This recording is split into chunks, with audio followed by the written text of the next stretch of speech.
झारखंड में एक बार फिर से मानसून सक्रिय हो गया है। मौसम विभाग के अनुसार अगले 3 से 4 दिनों तक राज्य भर में बारिश होने की संभावना है। कोल्हान और पलामू प्रमंडल में अच्छी बारिश का रिकॉर्ड दर्ज किया गया और राज्य में अब तक 524 मिलीमीटर बारिश हुई है, जो सामान्य से 37% कम है। और ज्यादा जानकारी दे रहे हैं हमारे संवाददाता अविनाश कुमार। झारखंड में एक बार फिर से मानसून पूरी तरह से सक्रिय हो गया है। अगर हम मौसम विभाग के पूर्वानुमान की बात कर लें तो अगले 3 से 4 दिनों तक बारिश की संभावना है।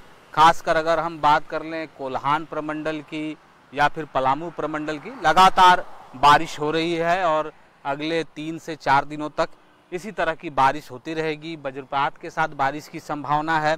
अगर इस वक्त हम झारखंड में अब तक हुई बारिश के आंकड़ों पर अगर गौर कर लें तो लगभग 524 मिलीमीटर बारिश हुई है, जो सामान्य से 37% कम है। आप समझ सकते हैं कि इस वक्त सितंबर का महीना है और सितंबर के पहले सप्ताह तक में अगर हम बात करेंगे तो ये 37% जो कम बारिश हुई है, इसका सबसे ज़्यादा असर किसानों पर पड़ा है, खेतिहर जो लोग हैं उन पर पड़ा है। और लगातार ये संभावना फिर से एक बार झारखंड में दूसरे साल देखने को मिल रही है, जब सुखाड़ की संभावना है। सरकार की बात कर लें, आपदा प्रबंधन विभाग की बात कर लें, दोनों ही विभाग के द्वारा इसका आकलन भी किया जा रहा है।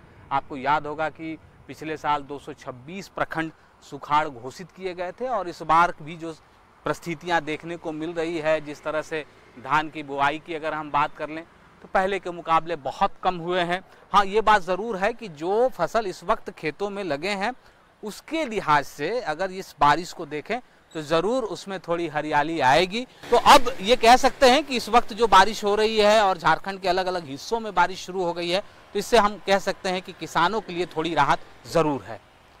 न्यूज़ 18 के लिए अविनाश कुमार, रांची।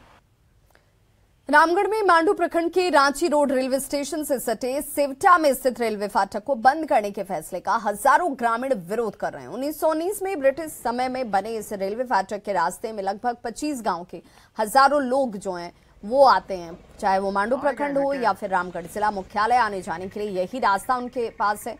रेलवे फाटक अगर बंद कर दिया जाता है तो उसके बाद अब कई किलोमीटर घूमकर लोगों को आना जाना पड़ेगा। ग्रामीणों का ये कहना है कि रेलवे फाटक बंद करने से पहले कोई वैकल्पिक रास्ते के तौर पर यहां पर रेल ओवर ब्रिज बनाना चाहिए। ग्रामीणों ने सांसद जयंत सिन्हा को भी इस मुद्दे से अवगत कराया। सांसद ने यहां पर रेल ओवर ब्रिज बनाने के लिए प्रयास करने का आश्वासन दिया है।